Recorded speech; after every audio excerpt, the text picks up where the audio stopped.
Hello, everyone. Welcome back to another episode of Human Blockchain Explorers. Today, I have Matthew Pirkowski, an independent researcher and engineer, and an overall very fascinating individual. Matt, thanks for being here today. Yeah, thanks for having me, Steph. I'm really looking forward to the conversation.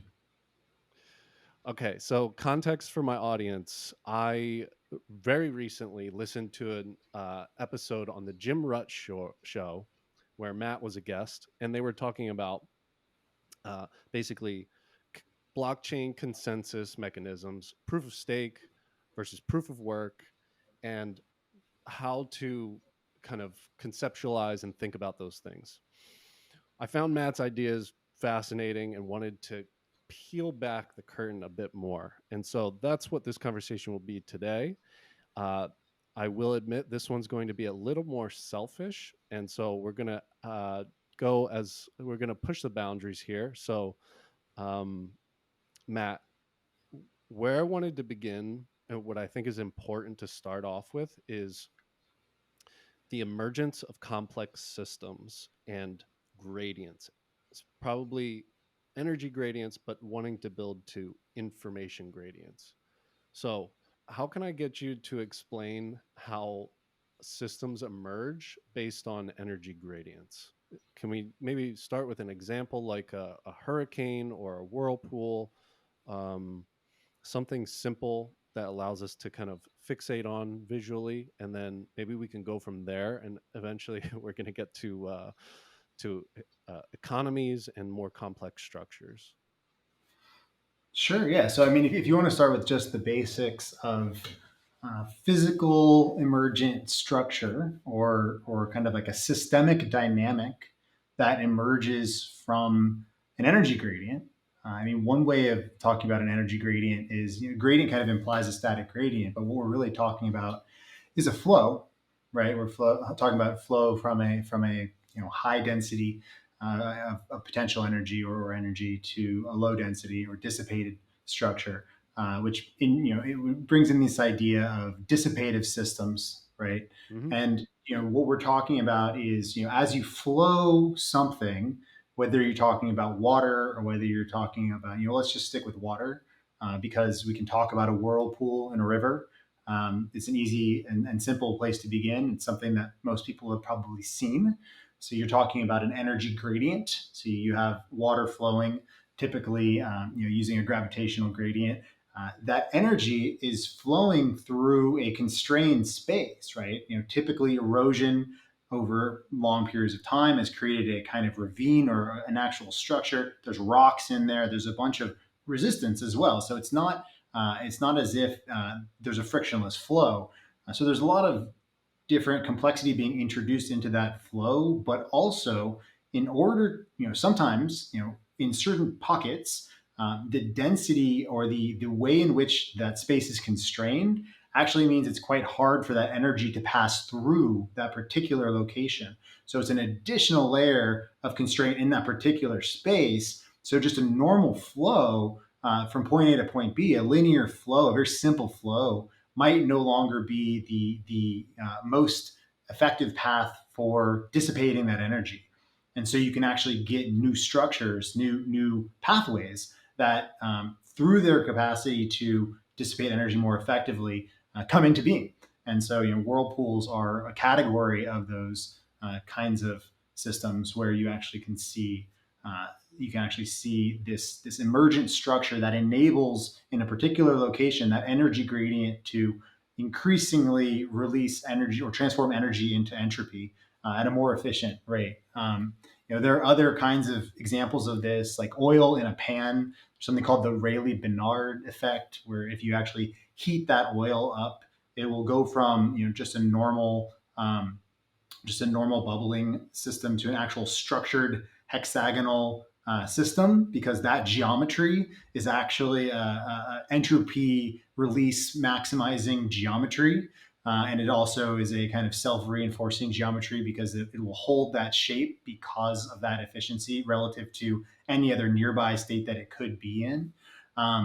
That's actually where I am in Oregon. It's interesting because We have these. I'm near a volcano that actually was responsible for creating a bunch of the geography here, and you can actually go down by the river, and there's an area where you can look and see these basalt columns that are these giant columns of hexagonal rock, and it's almost as if someone perfectly carved the geometry into the cliffside. And that's literally because of those same dynamics, right? As it's cooling, the release of that energy while that magma was cooling after that, after the last eruption in this area a very long time ago, it actually gave rise to a trace of that geometry of this information gradient, or sorry, this heat gradient um, driven geometry that was then locked in for thousands of years. So this is all around us and at every scale, and we can continually take this metaphor and or not metaphor, this pattern, this process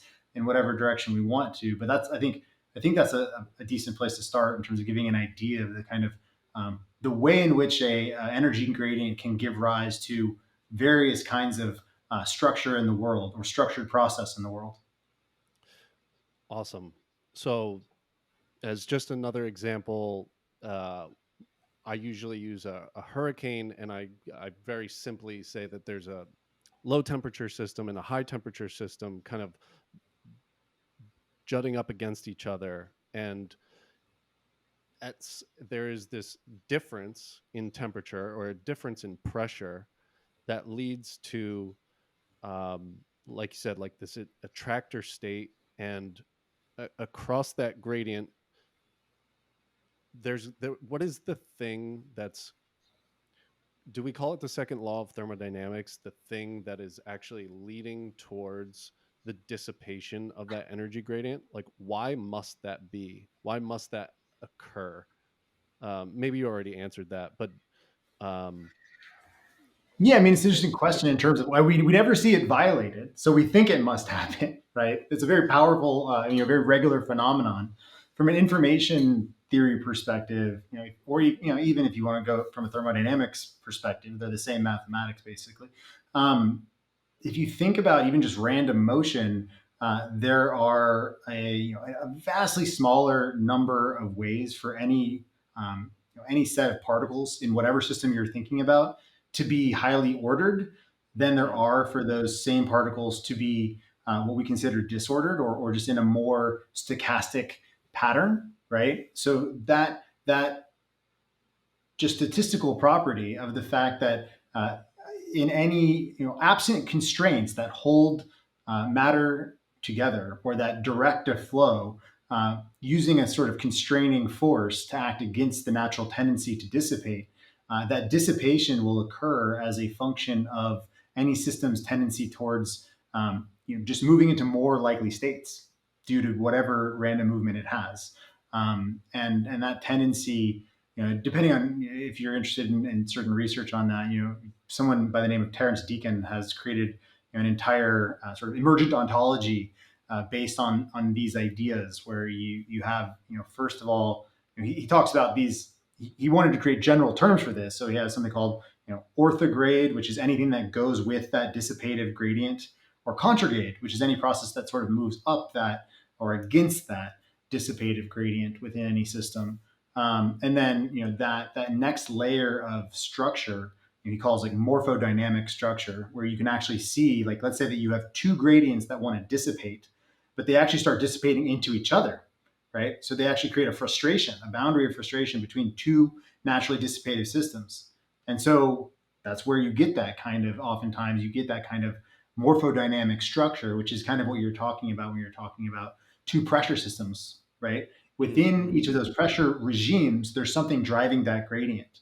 And those two gradients come into contact with each other, and at the contact boundary, some new morphodynamic occurs or emerges, so to speak. Some new, and morpho from the roots of shape, right? Structure.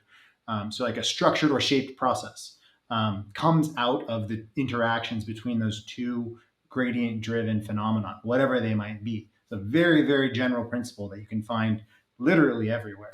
So, um, yeah. Okay, so let's. I'm gonna. We're gonna. I'm gonna evolve this. We're going to advance it to blockchain pretty immediately. And I want to ask, how do we get um, how do we get from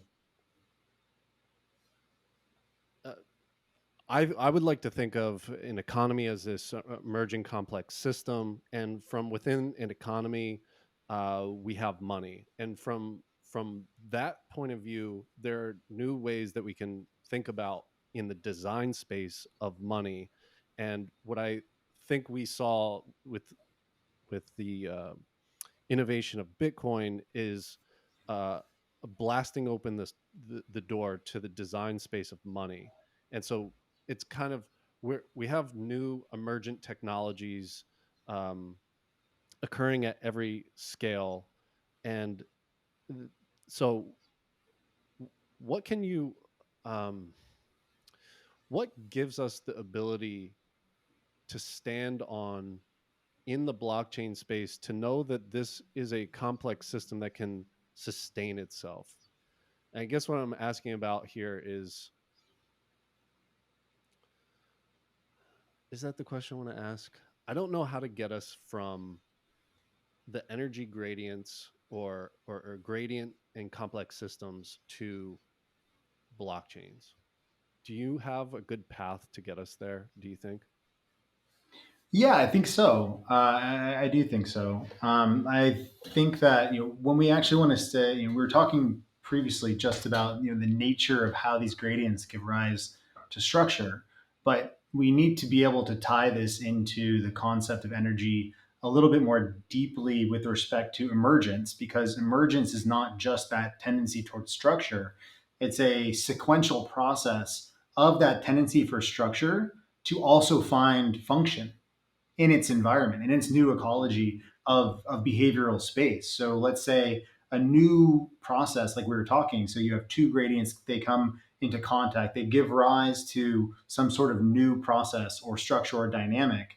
Then there's the question of, okay, does that dynamic come into relation with anything else in its environment that actually lends permanency or function to that new dynamic?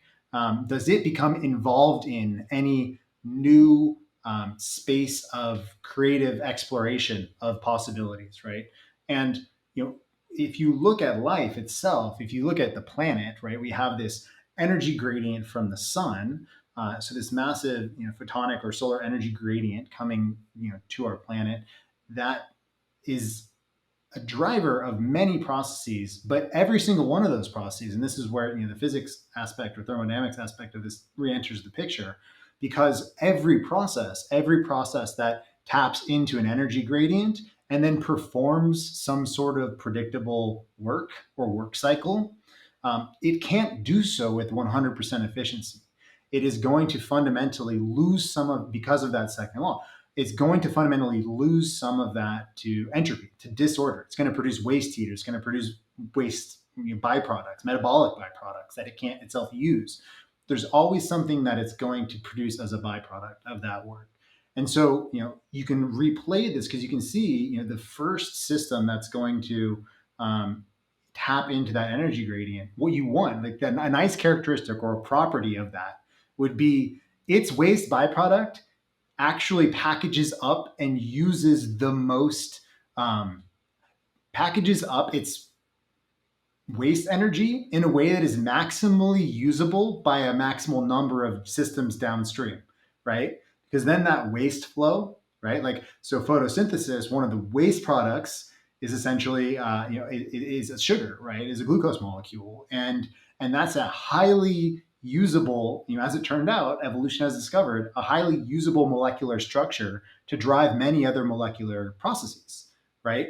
And then once you have that as the new gradient, that glucose gradient, you can actually run the experiment again, right? And try to find a new way of, very much like photosynthesis, some new process coming into existence to produce some other byproduct as its waste, but that becomes the food of some new set of processes. And then you run that many, many times. And at the end of that, we pop out, right? And because what you also see, not just as you are creating new processes that are able to take advantage of waste gradients as their own energetic gradients, that also drives complexity as that occurs. As you go further down that curve and you replay this cycle, uh, you actually end up with more and more complex mechanisms that have to tap into more and more fine-grained, efficient, have to more efficiently tap into more and more fine-grained nuances of the physical structure of the world, of being itself, to be able to continuously drive their gradient. And then, eventually you get to creatures like ourselves that, have found all sorts of ways of tapping into energy gradients, such, chemical, gravitational, photonic, like, you, all the way down to nuclear, like fission and almost fusion, right? Like we have spent so much time and energy focused on how we can tap into these gradients because that's how we enable our own structure, of our processes that we depend on for life to sustain themselves. And money is, interestingly enough, you have to bridge between energy and information because we're the kind of creature that in order to tap into actual energy gradients, we're very social, and we realize that if we can communicate correctly with each other, we can perform social computation that enables us to keep this entire social experiment, getting more increasingly, or sustain this social experiment at a higher level of complexity. And the higher level of complexity produces artifacts and byproducts that are themselves more complex, like computers, that then consume or require more energy, that drive a greater need for coordination. That process was the process, I would argue, that was the sort of selection process that gave rise to the initial utility of monetary representation as a way of allowing or enabling us to represent the flows of value, coordinated flows of value, by a kind of distributed computation. But then, once you get entities on the scene that are able to take a global view of that monetary space, you can start manipulating those symbols. And then you have to ask the question of, well, what happens when people start parasitizing that actual space of monetary representation or information representation itself? And does that become so pathological that it undermines or undercuts that entire emergent process? Right.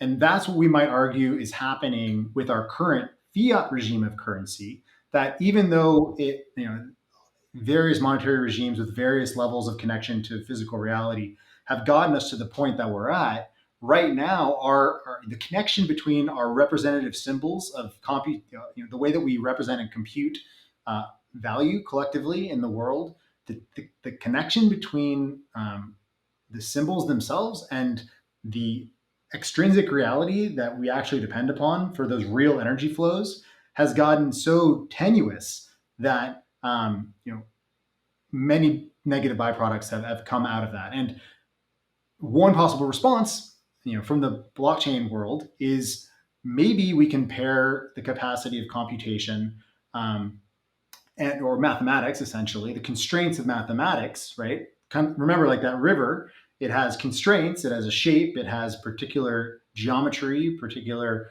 ways that the flow can't just flow without any constraints. That mathematics provides those constraints, the energy provides these gradients, and then what emerges out of the combination of those? Well, perhaps the ability to create a binding to extrinsic reality, extrinsic energy gradients, and the enabling of us to encode information in a way that is stable, that can't be altered easily, and perhaps that can't be captured in the same way that has potentially led to the destabilization or maladaptive tendencies of our current fiat regime. So I know that was a very long monologue, but that's kind of how I would bridge the gap from those very basic, crude ideas of energy gradients all the way up to, how does that relate to money, information, and the way that we socially coordinate, and what's going on right now, and why the hell does blockchain matter? I didn't make it easy for you, and you did an amazing job. So thank you for for bringing us that way. Um, the very interesting part there is there's a few things, but the symbolic representation of symbols and kind of how we place value and um, stored value or potential energy inside of those symbolic systems and how they relate to between people. um, you could see how that becomes money, how that inherent trust becomes embodied into a symbol that I will pay you back, Matt, for the things that you lent to me. And as you scale up society, the need for things that represent kind of that truth in the world more accurately become more necessary as the number of nodes in the network grow, as the number of humans grow, as the number of connections across a global internet system. We need greater sources of coordinated truth. And i and i loved the thing that you talked about in this that previous Jim Rutt episode was, the evolution of a clock. And it was basically like a clock. How did it begin? How did humans begin telling time together? And what is it now? It's now, I don't know, the wavelength of I actually don't know, but I know it's based on atomic structure, atomic wavelengths, and we've been able to precisely measure that so that you and I could coordinate here at this time exactly to get in the room together and have a conversation. So, don't we need the same thing for our money? And are we on that same spectrum of evolution in money, as we've had with a coordinating system like time? What would you say to that? I mean, I think there's definitely a lot of strong parallels. You might even make the case that they are sort of isomorphic or identical if you take the right view. I think also, you're very correct to point out that how um,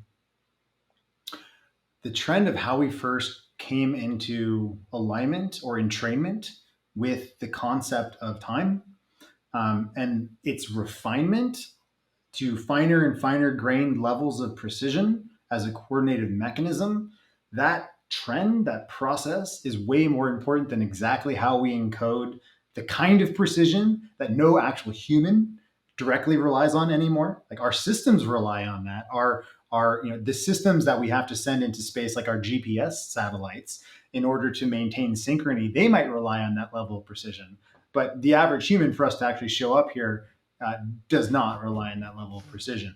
But this is an interesting parallel here. I would argue something like in the domain of time, that increasing precision is driven by a set of constraints that increasingly make, one level of precision gives rise to a coordinative capacity, like the fact that we understood seasons and coherently understanding and mapping out seasons via calendaring systems gave us more deterministic or relationship with agricultural production, for example, and the cultural activities and rituals that attended that agricultural ritual or production.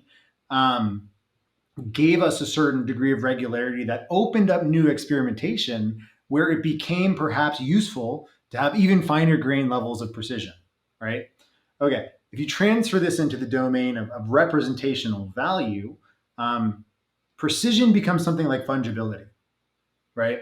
So fungibility initially, what our symbol, our symbolic representations of the world around us. If you go back in history, in almost any culture that's ever represented value and eventually converged on more monetary solutions, you see much less fungible representations. So everything from miniature sculptures that tried to actually symbolically encode, an ear of corn representing some number of bushels, and an actual a little cattle sculpture representing some number of cattle, like miniature sculptures, and it's very literal. You see that humans were looking at the world and trying to compress the information about the world into symbols that were more fungible than reality itself.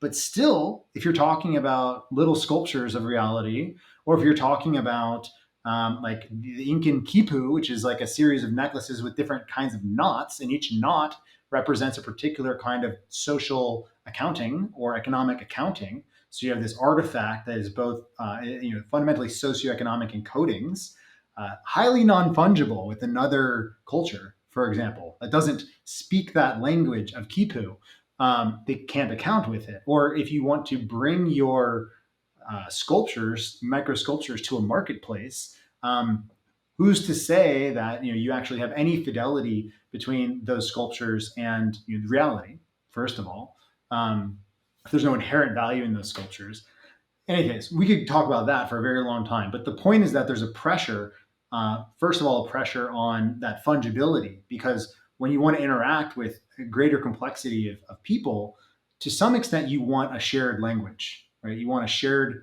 value grammar. And that creates a selection constraint on the level of complexity or the degree to which your symbols can diverge. And so you actually see a convergence towards precious metals, especially, which can be found across the world. And in every place they're found, they have the same properties that are of interest to living beings, perhaps not for the same exact cultural reasons, but for reasons that actually root down into those atomic properties. Anyhow, that domain, interestingly enough, that fungibility trajectory, it provides a lot of utility for trade, for coordination, because you can basically move everything into this pure abstract realm of units and ground the abstract units, numbers, into a highly divisible, malleable, and non-corruptible metallic structure. And once you do that, you've basically created a very generalizable map. But interestingly enough, you also, in creating that highly generalized map, you also lose a lot of information about the world, right? That fungibility comes at the cost of the actual fidelity, the level of resolution of information that you have about the specifics of every one of those systems. And here's where it really becomes crucial for what's happening right now in today's world with respect to blockchain and cryptographic currencies. Assuming a certain level of complexity in a social system, you could wonder, is there a point at which the complexity in the actual society implies that the amount of information you lose through the fungibility of your money reaches a critical threshold, and you can no longer afford to lose that information? You can no longer afford to have purely abstract representations as your substrate of computation for your currencies. I like to use the example of, think of traffic lights, right? If your traffic lights, we use 3 colors and position. We use 2 dimensions of variance for redundancy there. If you got rid of any one of those dimensions, so if it was only a blue light in 3 positions, or if it was a red, green, or yellow light only in 1 position, you would predict that you would actually have higher levels of accidents at those intersections, right? And this is kind of the metaphor that you should hold in mind when you think about the way in which losing information through the fungibility of currency can negatively affect the coordinated capacity of monetary systems. And so, to some extent, what we're talking about when we're talking about this world of blockchain, and especially when we're talking about proof of work versus proof of stake, we're talking about, on one hand, how do we anchor these systems into some sort of gradient that is outside of the space of human corruptibility. And then on the other side, which is the proof of work side of things, and then on the other side, we're talking about how do we start to explore the space of representation and representative coordination so that we can start to bring more information back into our networked collective computation about socioeconomic activity so that we can eventually deal with all the complexity that we've brought into the world through the past, let's say, century of innovation, creation, and all of the side effects of that. Because some of the side effects are amazing, and some of those side effects are literally tearing our society apart. And we have to figure out a way to come to grips with this. And so that's the broad frame of how I'd connect all those dots and sort of posit that this is the space of exploration in which sort of blockchain technologies, both proof of work and proof of stake, are currently involved in the frontier of sort of like meta evolutionary selection pressures.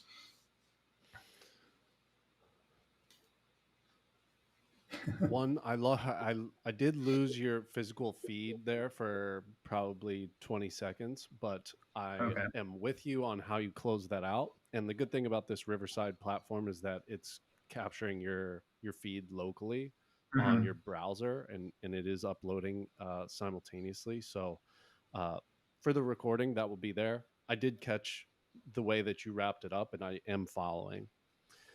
Um, so you've done us another big service by moving the the ideas forward on how kind of in this in this design space, it's not mutually exclusive.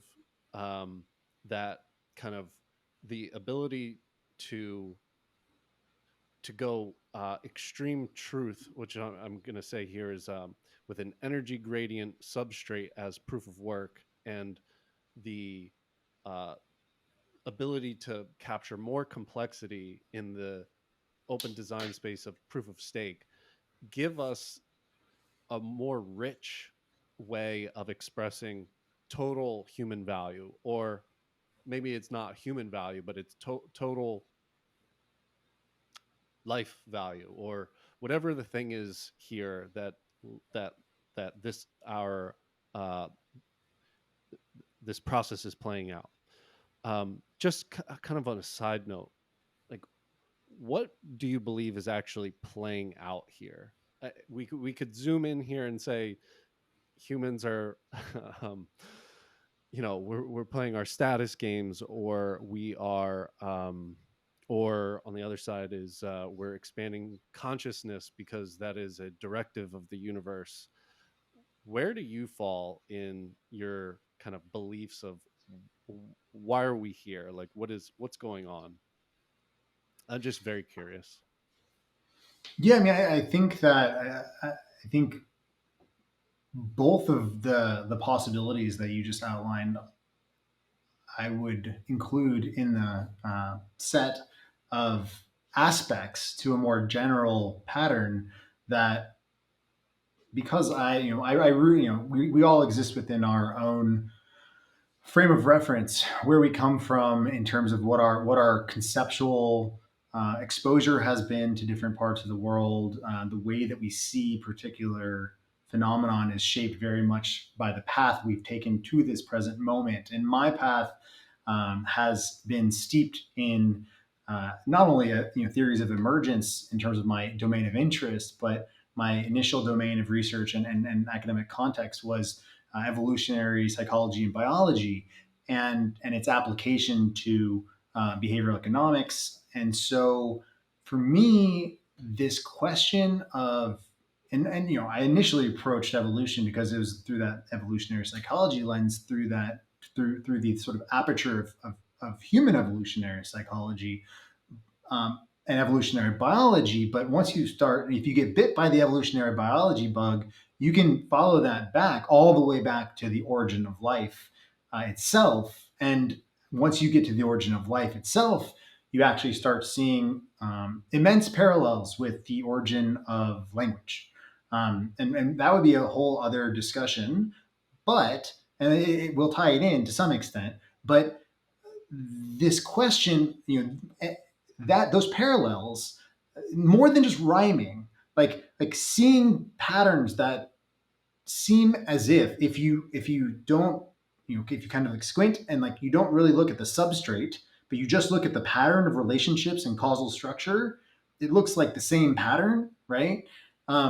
That was what got me really interested in emergence as well, and also how I first encountered Wolfram's work back in 2006 when I was looking for possible explanations of why the hell you might see these recurrent structures coming up at different layers of reality, and what kind of constraints and processes might give rise to that. And so, to bring that into alignment with an answer to your question of what's happening right now, the way that I see things is very much through this lens of emergent cyclicality, where it's not deterministic, but to some extent, to the degree you believe in certain causal relationships, if a system is in one regime of behavior, it's likely to manifest a certain set of behaviors. And I would say that, like, one of those, one of the side effects of that, or like one of the basic patterns, is this explore exploit tension, which Jim and I did speak about in that previous conversation, and found a decent amount of agreement on, I think, at least in general terms, around the explore exploit necessity. But like, there's that. So exploit relates to the idea of, okay, something is working. You have a symmetry between what exists and your environment that doesn't necessarily require an update, right? But also, if you invest no energy whatsoever in experimenting with that which is beyond your current understanding or your current being, um, when the environment changes, it will have very negative side effects upon you, perhaps, because if you're not ready for that, if you don't have any adaptive flexibility, if you haven't explored any other modes of being, then the likelihood that you are wiped out by some change in the environment is quite high. And so you can either proactively engage in that exploration, or you can engage in that kind of exploration, if we're talking about conscious entities, or you can potentially try to proactively or reactively engage in that. So you react to some sort of introduction of chaos, introduction of disorder from some external source that forces you to update your model of reality, that forces you to experiment and explore with new modes of being, because it becomes abundantly clear that the old modes of being are insufficient. Now, in most of evolutionary history, this is not conscious. This is why a lot of selection pressures simply selected from whatever variants existed, and then the path of evolution follows, whatever regimes were more well adapted to whatever changes occurred. Um, and so, but now we're in this period of time where those patterns, those fundamental patterns, still hold true. Like, there are aspects of what we're doing as humans, as societies, as families, as towns, as states, as a species, there are aspects that work and that are fundamental. And then there are aspects that are no longer in alignment with our environment, because, and this is critical, that environment is no longer just ambient. It's also a massive degree of that environment is influenced or directly a product of our production, of our creation, of our fabrication, of our waste products, right? Like, there's this new complexity that we're grappling with, which is Hmm. we simultaneously have the capacity to see into the future, probably more than any other creature that exists. As a biological creature, we also have a tendency to exploit what we know works, and like anchor onto the present, despite knowing that we do need to think about the future. And we've been so creative locally that we've created massive flows of waste products that are the outputs of the energy inputs into our creative activities that we didn't initially think that we had to deal with, because we just thought that it would kind of float off into the sort of ether and we would never have to worry about it. But we've become so prolific that's no longer the case. All this is to say is that complexity, those constraints, all of our outputs are increasingly becoming our own evolutionary and adaptive constraints. And those constraints, from my perspective, are the constraints, in addition to certain technological side effects of the way in which we now can actually see and manipulate each other. Those are becoming the constraints that are our own selective pressure that's giving rise to the necessity. Some of us have been somewhat proactive, but I think we're increasingly feeling that it's a necessity to rethink or experiment with new modes of communicating value, communicating information, representing symbols such that we can attain the requisite levels of information processing complexity collectively. The ability to actually trust what we see and hear to some extent, which we're losing at an exponential rate. And that's only going to speed up in the realm of, or in the days of generative AI that we're just entering. And so all of this is creating a massive selection pressure and increasingly shocking us into awareness of the need for exploration and the need for systems that are of sufficient strength and flexibility to balance that exploit explore regime at a whole new scale of complexity and energy flow. And I think that's what we are currently doing. Even if we don't consciously know that that's what we're doing, I think that's what we're doing when we're talking about or experimenting with new monetary formats that are they're playing with the tools that themselves were the major catalysts that drove our own side effects, our constraints, right? Like all of the energy flows that we opened up in terms of fossil fuel based energy, in terms of nuclear energy, in terms of many different types of chemical energy transformations and chemical processes.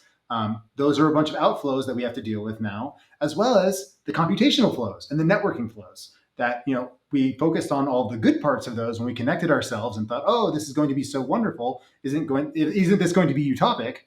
But we're also realizing that there are a bunch of side effects of connecting all of the sort of human neurons together at once without intermediating structures and without understanding how those frames of reference can actually give rise to something adaptive and coherent as opposed to fragmented and disintegrative, right? Because if it's sufficiently fragmentary and disintegrative, uh, we will disintegrate as a global civilization or as a species, perhaps to a point at which who knows where that could go, right? It probably doesn't look pretty, but that's kind of my macro perspective on where we're at.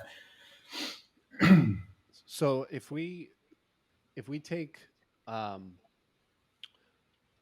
if we take the landscape of there's many ways that we could transform what's happening here today, and we just focus on money as being one of them, arguably one of the most transformative technologies. Um, is that how you would refer to it, money as a technology, or what would you call it? I think it's part of the category of systems that I call coherence mechanisms. So Okay, Co- language would be in that category. Certain signaling, like if you go down to other scales, you can actually talk about certain catalytic proteins as in that category as well. But the category of coherence mechanisms is the category of intermediating structures that can balance between the local autonomy of some microsystem and the global emergent agency of some macro system that either already exists or is coming into being. okay. Where do you put time into that, or yeah, time? Where do you put time into that coherent Yeah, I mean, structure? time would also be a form it is definitely a coherence mechanism. You can Okay, look at it as a kind of kind of grammar or language as well, right? okay. And then I assume as some form of AI. Time is also the kind of constraint that is like more like the proof of work domain because it's a set of symbols that is fundamentally linked with some phenomenon or set of phenomenon outside of our arbitrary control, right? Whereas language generally is not. Language generally, I can say all sorts of sentences. I can say, the pink rabbit hopped through my window and is now dancing on my head. Is it? No, right? But I said it, right? So there's a very loose binding between Well, extrinsic. I imagined it. I Well, yeah, imagined it but I as mean, being but that's okay. also the beautiful power about language is language can structure and facilitate imagination, which is a fun conversation to have, especially about the current regime of LLMs. But but the point there is that coherence mechanisms have different forms or different degrees of binding to or constrained binding on extrinsic reality, right? And so money's interesting because the whole question of what kind of money you want is precisely the question of how constrained do you want the relationship to be between symbols and some extrinsic process in reality. Okay, so let's look at money as a coherence mechanism, and would like you to uh, peer into the design space and tell me what you would imagine um, the things that need more value or more we don't properly value pollution in the world, or waste, from my point of view. And I don't know what mechanism would give us the ability to value it, but I'm imagining that it's a little bit too um, it needs to get valued across the world, or it needs to get valued with higher fidelity across the constituents creating the pollution. So could you see in the space of money, the design space of money, a way for us to revalue some things that you would determine like need more valuation, and valuation here meaning uh it just not accurate to the truth. But what is the So truth? I don't know. Deal with yeah, that this is, I mean, question. without getting too esoteric into that question of what is truth, because that's a quagmire. But the so we always have to, when we're talking about externalities, right? Like, for example, pollution, as you bring up, when we're talking about externalities, what we're talking about again is some entropic byproduct, right? Some byproduct that is the output of some ordered process, some dissipative system that is tapping into an energy gradient and then outputting something on the backside that is, at least for itself, either not usable or much more difficult to make use of, right? Now, much of what nature's relationship to itself constitutes is systems finding other systems to make use of their outputs and hopefully finding closure, right? Those closures aren't foregone conclusions. Like, one thing that people don't know, especially in the environmental movement, for example, is, the tree. The tree is this archetypal image of natural sustainability, right? But it was not always so. When trees first came onto the scene, they they became trees largely because of a protein called lignin that allows them to have strong trunks. This lignin protein allows for that strength, that allows them to grow vertically and actually support the weight, that enables them to gain height such that they can expose themselves more effectively to solar radiation, right? And when that lignin protein was first selected for in their process, when they died, nothing broke it down, right? So you had these trees dying and falling, over and building up over thousands and thousands or millions of years.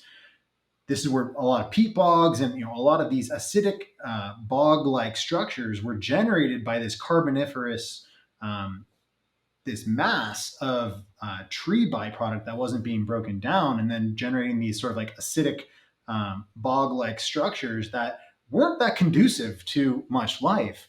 And then you get a new fungus that pops on the scene, this white rot fungus, and it actually changes the entire game because it closes that loop. It actually is able to eat the lignin, and then it can create byproducts that are more readily accessible to other life processes that were already in existence, and then it reinvigorates that whole process and opens a whole new regime of potential and makes it way more Okay. stable, right? Way more sustainable, regenerative, literally. So it's interesting, right? It's like this pinnacle of what we in our minds think of, because we are descendants of apes that used to live in these trees. We associate it with this, this ultimate symbol of natural habitat, and sustainability and desirability. Was not always that way.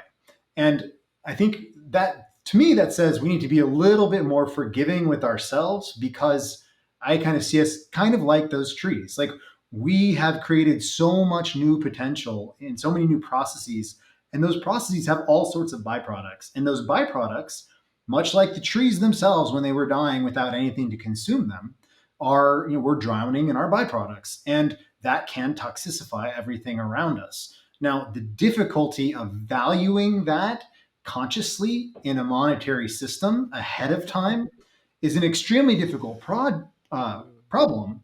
And you can approach it in a couple different ways. One thing that you asked about was like, how do you approach it monetarily? Like, is there a way to actually represent it in a manner that makes it more likely to be seen as something that um, has value or should at least have cost. But when you do that, you're always going to be swimming against the gradient of, unless we know that it can be used for some useful input, it's very hard to price a waste output within a system of living organisms who themselves are the product of billions of years of evolution that have evolved to not necessarily be around their own waste products or value them. In fact, we move away from them, right? Our disgust reaction to our own excrement is a perfect example of how we, as a biological platform, have a baked-in tendency to have the opposite relationship of value to waste, Mm, right? mm, mm, Now, how do you change that? Well, I think the other way of approaching it is much more hopeful, which is if you can actually create ways for those byproducts to be inputs of other systems, sometimes and oftentimes actually via new mechanisms that might be highly energetically demanding or not efficient currently, but could be, right, if we had more efficient energy. So one good example of that is depolymerization with respect to plastics, right? Like one of the reasons why plastics are just waste and nobody cares about them, and they just go out into the ether, and we just use not the ether, they go into oceans and microplastics and landfills and our bodies. Like it's not good, but one reason we keep doing that and we don't close the loop is because way cheaper and energetically, even given all we know, it makes more economic or metabolic sense to just keep transforming the raw oil into the plastics through the refinement process.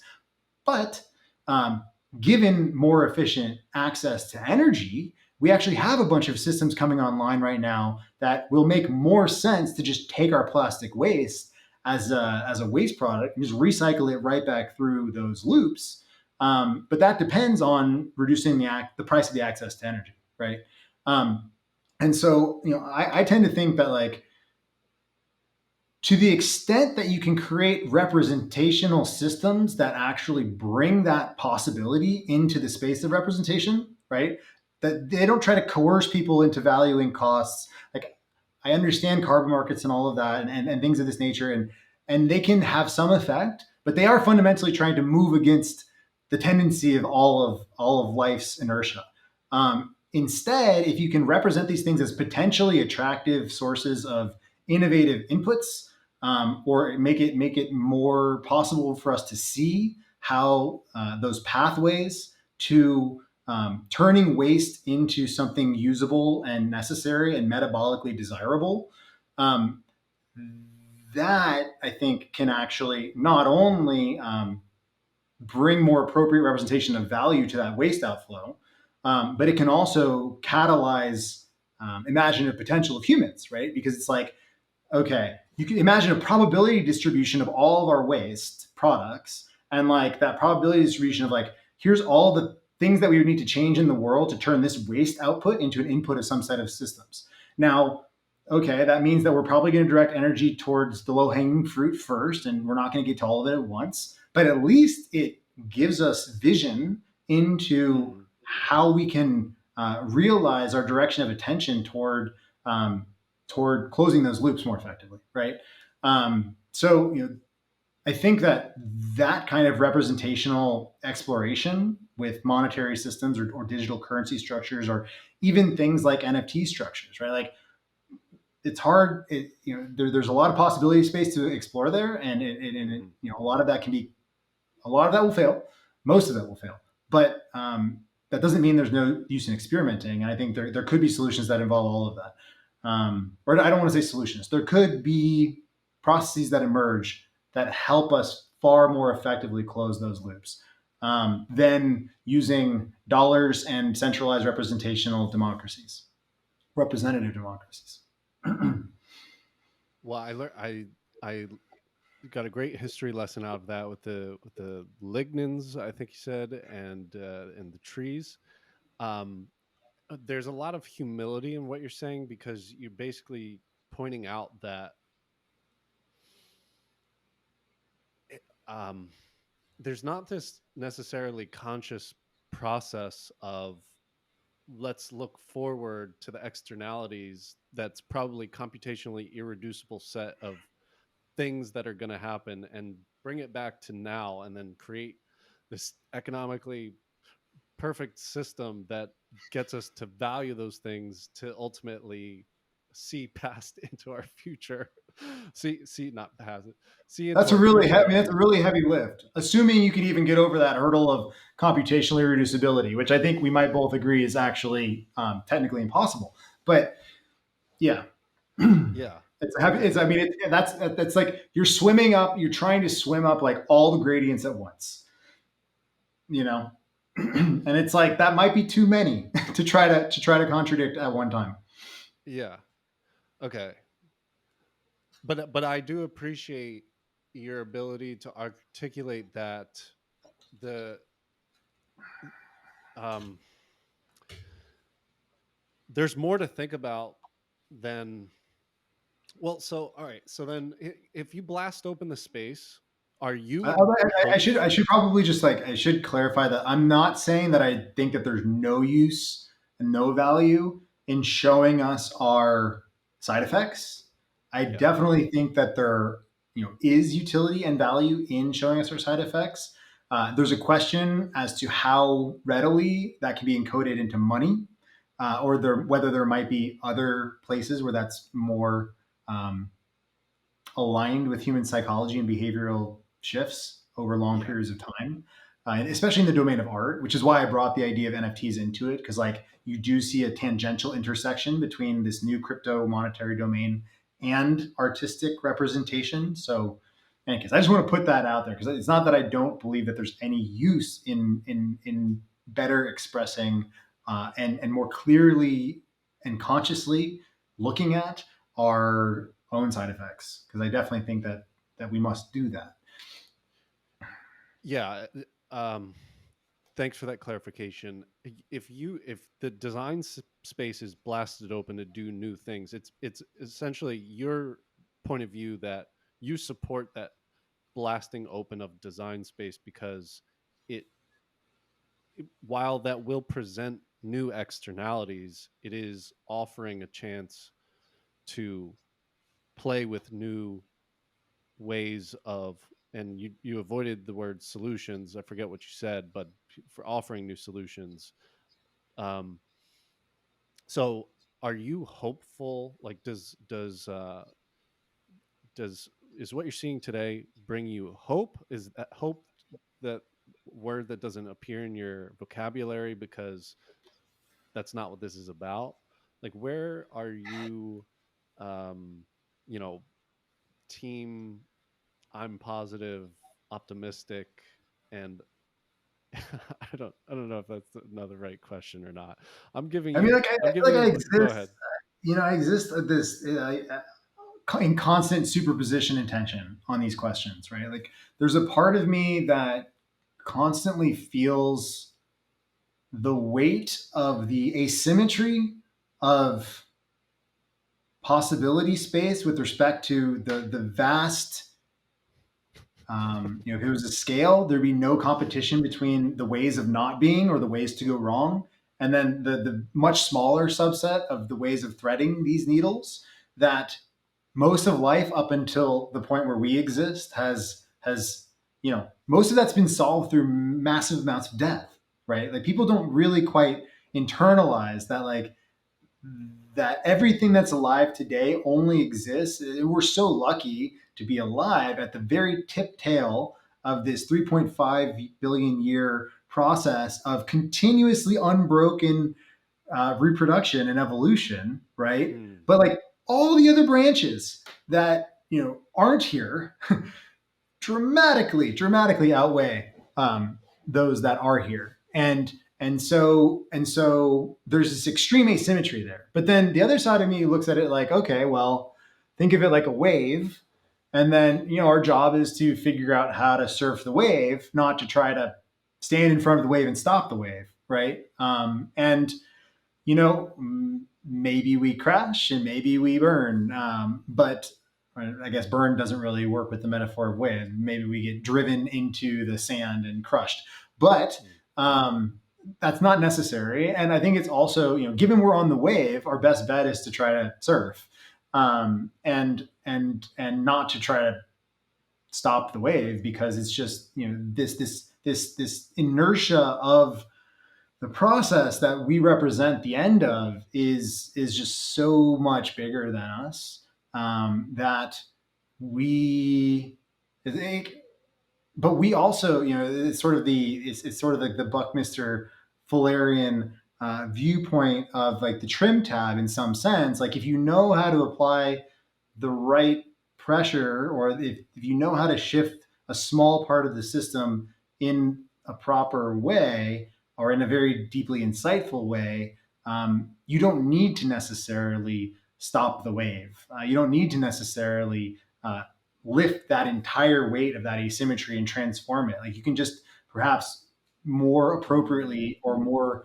regeneratively, or more adaptively steward that process as the sort of pilot at the front of that wave, at least one branch of it, the human branch of it. So I don't know, like I have days where I'm very confident that we are going to be able to thread that needle, and like we are in fact the kind of creature that is precisely adapted to figure out that threading process.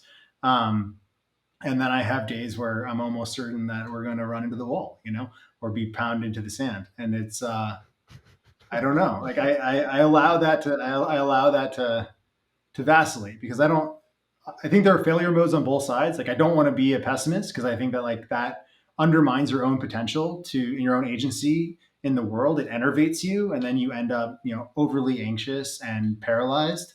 But on the other side, I don't want to be utopian and overly optimistic, because I think that we're kind of playing a game of Minesweeper here, and being a little bit too playing the game of Minesweeper without sufficient seriousness guarantees that you're going to hit mines. And right now, those mines are potentially existential. So, that's, I don't know. Long answer to a short question, but yeah. No, I always appreciate that context. I mean, so what to you is the right question to ask with regards to what do you think blockchain builders and communities should be asking themselves in in the next few years? And does it matter? Is it just I kind of where would you have people spend their time in the blockchain space thinking? Hmm. Well, I mean, I think we get back to that computational irreducibility issue, but in terms of like at some level, we just have to play it out. But the reason that I talk to people about the ideas I talk to people about is because I think that through this adaptive lens of exploration, exploitation, um, through some of the abstractions I've introduced, like exploratory versus binding closures. We haven't talked about that much in this particular conversation. I think that those can act as frames for people to hold in mind in terms of like what are their guiding principles, because I think a lot of energy, like I can say what I think people definitely shouldn't do, which is waste a bunch of energy arguing about who's going to be the fundamental layer, and whether or not blockchains as an entire space need to be proof of work or proof of stake.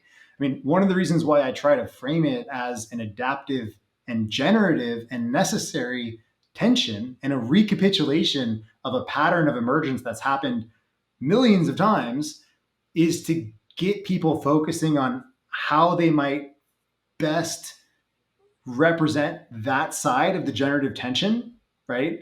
So that the relationship between those two poles of Mm-hmm. sort of dynamic or generative tension can most effectively give rise to, or are most likely to solve the problem of enabling us to simultaneously, on the proof of work side, synchronize with new gradients that are sufficiently stable to get beyond the domain of national or Westphalian state based corruption and manipulation, which is a massive problem, because you know, given the degree to which we are all interconnected, the downside of people being able to occupy from a central perspective a uh, a place that enables them to manipulate the fundamental metabolism of their nation or the world in extremely reductive ways is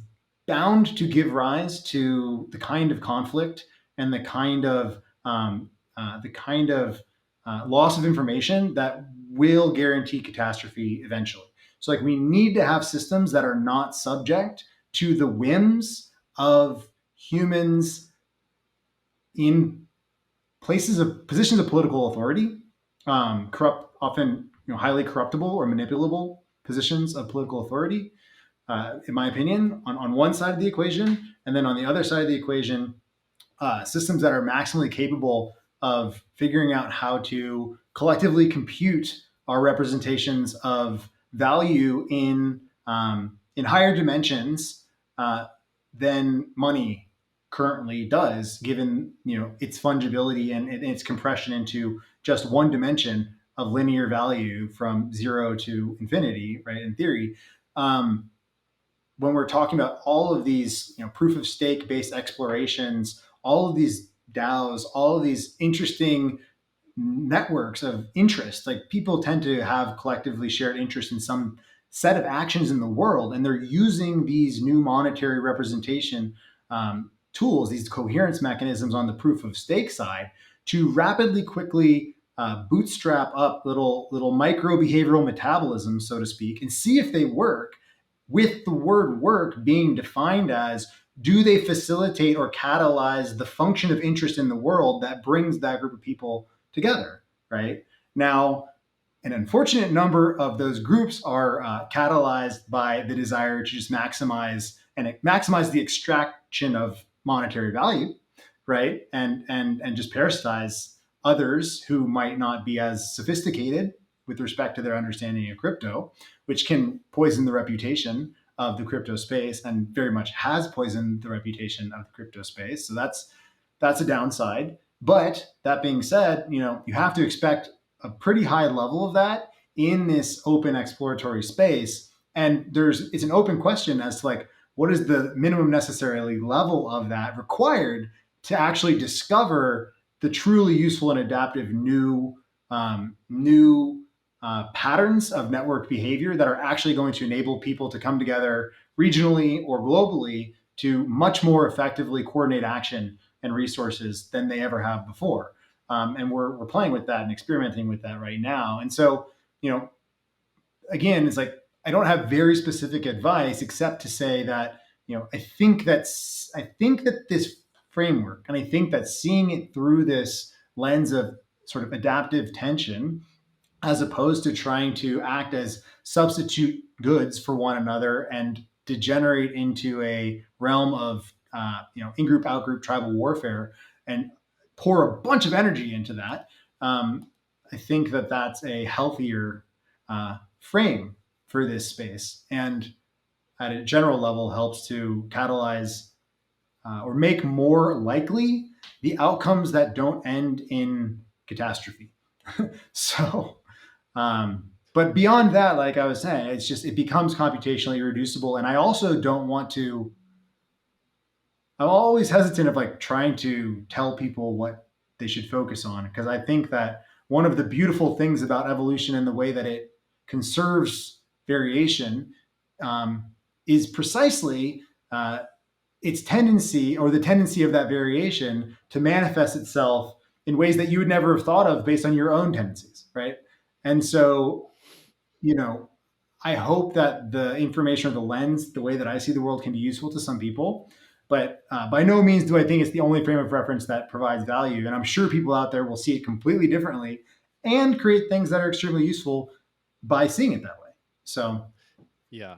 I love the way that you're articulating things, because it basically is opening the door for someone like myself who does agree with a lot of things that you're saying, that we don't need to be that tribal about this one working versus that one working. It's basically that this space is open in an explore exploit type of framework, and what will emerge from it is, I mean, is playing out a pattern that's that's played out, I would say, all the way back 14 billion years, that we've it's kind of that same thing. And on the whole spectrum of evolution, this is the same thing playing out in our realm of high society and money and economics. But it's no different than like some of the more fundamental biological evolutionary processes that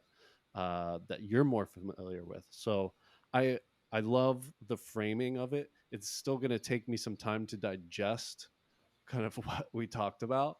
But I've been obsessed with the episode that you did with Jim Rutt, and then the one before that, and I think you've done one more before that. And there's some other things that you're paying attention to, which now I'm starting to pay attention to. One being active inference and the things that you're doing there. So as we wrap up, could you maybe just share a little bit about things that kind of do more day to day type of work, and maybe that could give people a place to start to explore some cutting edge, emergent, um, whatever you would call it. So, I mean, Extreme. with respect to active inference, with respect, I mean, are you, would you like to go into just some of the stuff that I've been working on, or some of the ways that these abstractions that we're talking about are currently making contact with reality in ways that are relevant to people's lives right now, or? I would be interested in how it relates to livelihood, and less and more of the, it seems like you're on like active inference is a way to generate wisdom.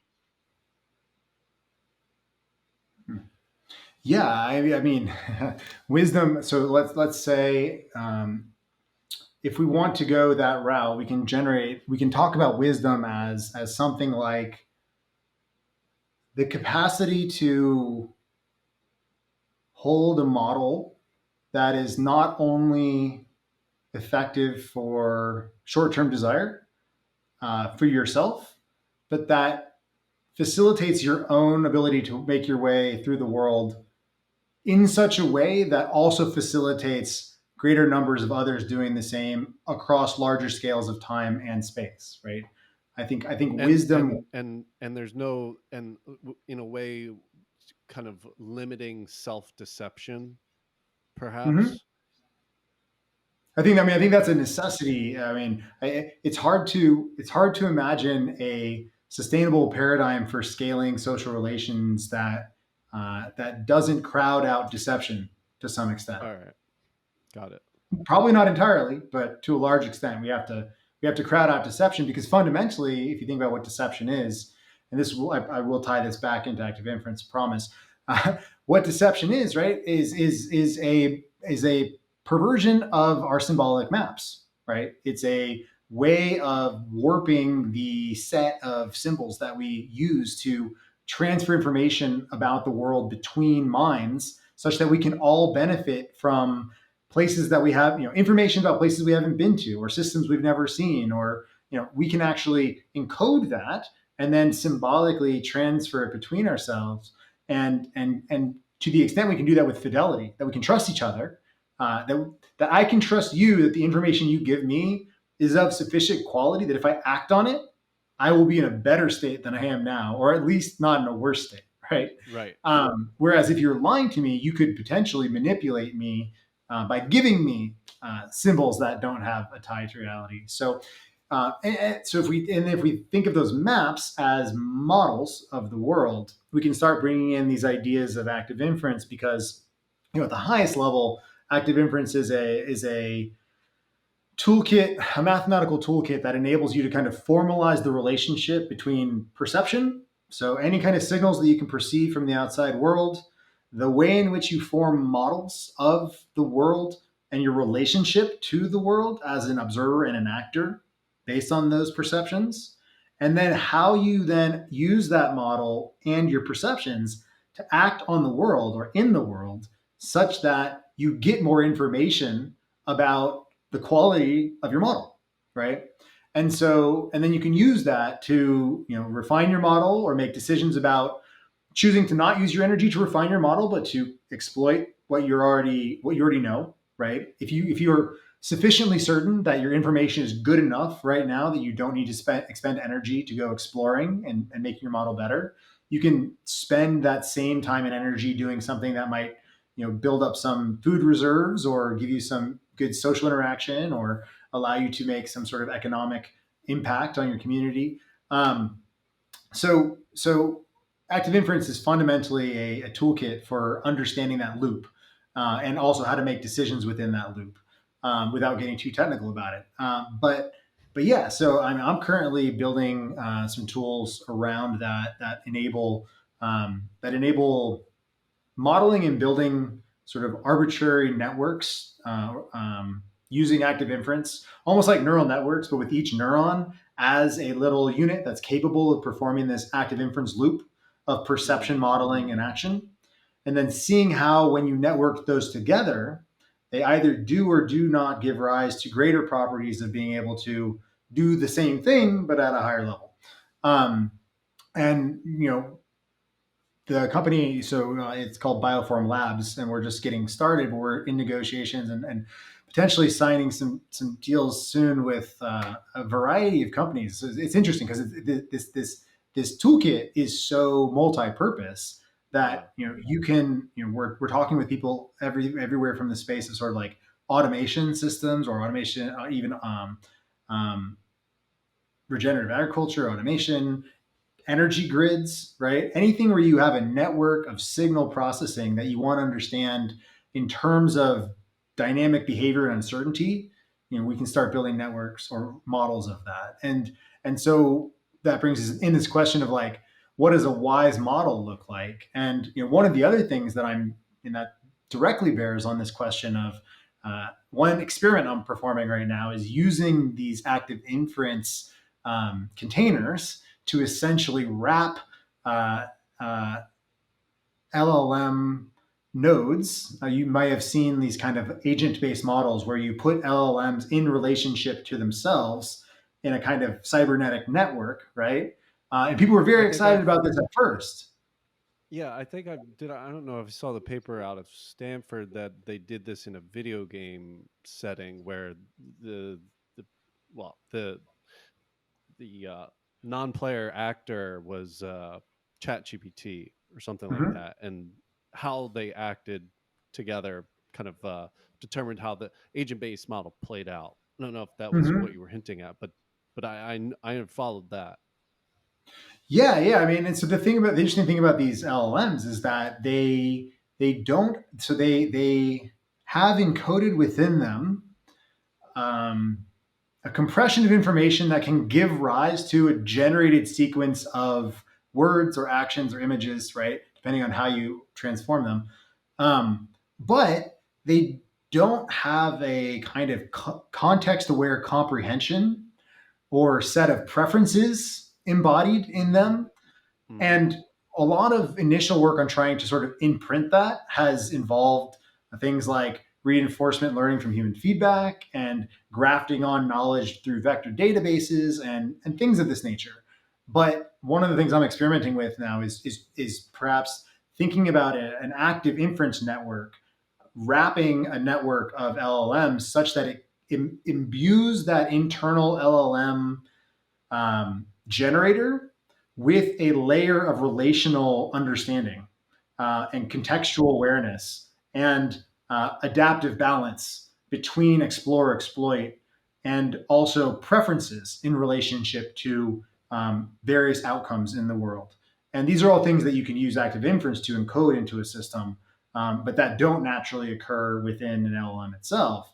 So in any case, I think active inference is a paradigm, is a very active field right now. Many people are exploring its contours, everything from I'm very much on the applied side, but all the way on the other abstract side. I was just looking at a some interesting work in terms of describing active inference in category theoretic terms, and everything in between. So yeah, there's a lot of cool stuff going on there. Yeah, and I've only just scratched the surface, but you're somebody that I follow on Twitter that I feel like you're actively applying the thought process of and toolkit of active inference in the way that you are commenting and kind of p- peeling back the curtain on some of these like complex social situations to help people understand. It just cracks me up because I see what you're doing, and it's it's very interesting. It's revealing the layer beneath what's being said. It's kind of like holding accountable holding people accountable to acknowledging a wider truth. And well, it's just fascinating. Maybe you could share your Twitter handle or anything else that people could follow along with.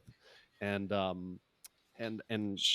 think it would require many more conversations to scratch all of the depths from which I think you're pulling. So yeah, go ahead, Sharon. Uh, Places that people should pay attention. Sure. Yeah. I mean, my Twitter handle is where I'm most active publicly at the moment, which is at Bat Pirkowski. So MATTPIRKOWSKI. Um, and then I have some medium writing in my past writing. I'm going to be doing more writing moving forward, but so I guess Good, keep an eye out good. there. I have a YouTube channel with old videos, but I also plan to be putting some more videos out in the relatively near future. So you can just search for my name on YouTube as well. I'm there. But yeah, there's not many Matthew Perkowskis in the world. So if you just put my name into whatever your favorite search engine or GPT is, you'll probably find something related to me. So there's that, and yeah, we definitely went. We covered a lot of ground. We went very broad in this conversation. I appreciate the leeway that you gave me to ramble on and talk about some of these to cover a lot of surface area because I think covering a lot of surface area for someone like myself, I know the past 300 years has been all about further drilling into specialization and like going deeper and deeper and deeper and narrower and narrower and narrower. But at some level, we have to sort of come up for air and start connecting the dots. Because oftentimes, when you connect the dots, and this will be resonant with those who are familiar with Wolfram's work, especially the recent stuff, when you start connecting all those dots, you start seeing that geometries emerge and you start seeing that shapes emerge or and that global structure. There's this big question, like if that structure of that global connectivity is meaningful and relevant, then we have to Mm-hmm. be able to bring ourselves back up outside of that system and see it to be able to do anything about it, right? If it's what's constraining us, if we're constrained by these global networked relations of all of these ideas, and our hope for surviving together requires that we start seeing the whole picture together and working with more pieces of the puzzle simultaneously, then we have to be able to be willing to have these kinds of synthetic conversations. So really appreciate you allowing me to have that with you. Anytime. I think I need a couple more of them to like I said, get to the depths of where you're pulling from. So again, thanks for your time, and perhaps there will be a part two when I'm a bit more up to speed on some of these things. But thanks again for your time, Matt. Yeah, I'd love to, and thanks for having me, Steph.